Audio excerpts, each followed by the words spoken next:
Assalamualaikum warahmatullahi wabarakatuh. Perkenalkan, nama saya Rizky Prasetyo, NPM 03 dari 18.107.536. Ini saya akan mempresentasikan pesuman distribusi sistem tenaga, yaitu terbagi menjadi pembangkit, saluran transmisi, gardu induk, saluran distribusi, gardu distribusi, dan konsumen.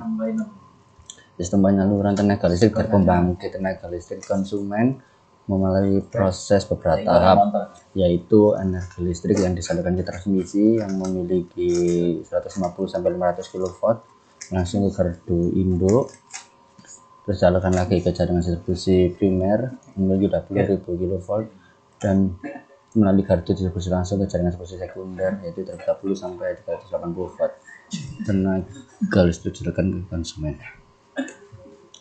Terus struktur jaringan distribusi terbagi menjadi beberapa. Yang pertama, pusat pembangkit tenaga listrik atau gardu induk itu sendiri memiliki dua metode yang digunakan, yaitu distribusi langsung dan pendistribusian secara tidak langsung. Sistem pendistribusian langsung ialah berasal dari pembangkit tenaga listrik, dan jaringan distribusi sekunder itu memiliki dari 1 sampai 3. Sistem pendistribusian tak langsung itu gardu yang berfungsi tekanan dari jaringan transmisi. Dan yang kedua, jaringan distribusi primer ialah jaringan penyalur tenaga listrik dari pusat pembangkit.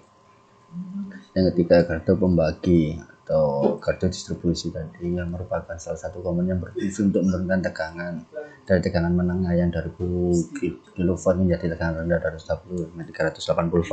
Terus yang keempat, jaringan distribusi sekunder ialah jaringan penyalur tenaga listrik dari gardu pembagi atau gardu distribusi kepada pelanggan hingga sampai alat ukur meter tersebut. Konfigurasi jaringan distribusi itu terdiri dari sistem radial yang merupakan sistem sederhana dan paling murah, namun mempunyai kelemahan di mana saat ada trouble maka seluruh pelanggan yang selanjutnya akan padam mati lampu.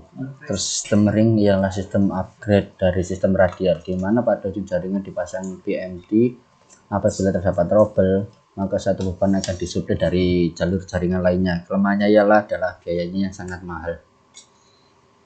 Yang ketiga, sistem spindle.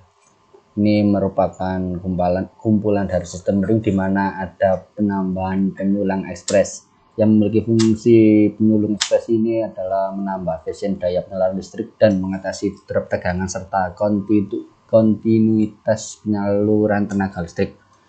Yaitu kelemahannya investasinya yang sangat mahal. Terus yang keempat, sistem mesh, yaitu sistem terbaik di mana suatu jaringan akan disuplai oleh beberapa gardu induk. Ini berfungsi untuk menjaga kualitas daya yang disuplai dan menjaga kontinuitas suatu sistem penyaluran tenaga listrik.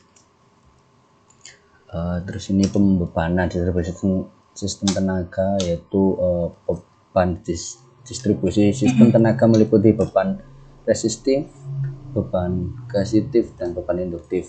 Yang pertama ada beban resistif di mana tegangan dan arus jajarnya 90 derajat yang memiliki contoh lampu LED. Yang kedua, beban kapasitif di mana arus drop terhadap tegangan yang memiliki contoh panel kapasitor ban. Yang ketiga, beban induktif di mana tekanan drop terhadap arus, contohnya itu motor listrik. Kurva beban listrik diartikan sebagai grafik yang mengonfirmasikan penggunaan beban listrik di suatu daerah, bisa tahunan, bulanan, hingga mingguan. Beban puncak ialah di mana penggunaan listrik berada pada penggunaan maksimum di suatu daerah. Biasanya ini terjadi pada jam 7 pagi sampai jam 10 siang dan jam 4 sore sampai jam 10 malam. Ya, sekian dari saya. Kalau ada kurangnya mohon maaf. Assalamualaikum warahmatullahi wabarakatuh.